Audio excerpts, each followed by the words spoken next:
باسم ربك الأعلى الذي خلق فسوى والذي قدر فهدى والذي أخرج المرعى فجعله غثاء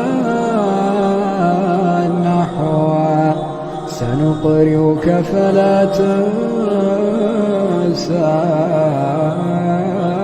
إلا ما شاء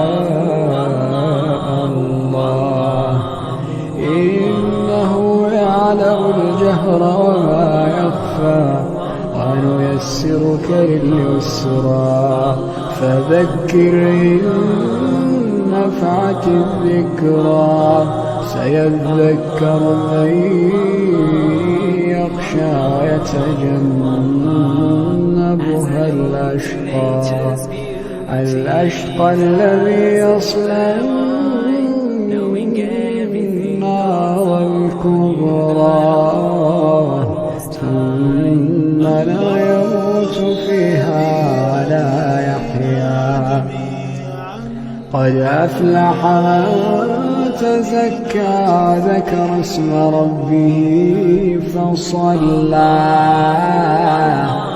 بل تؤثرون الحياة الدنيا والآخرة خير وأبقى إن هذا لفي الصحف الأولى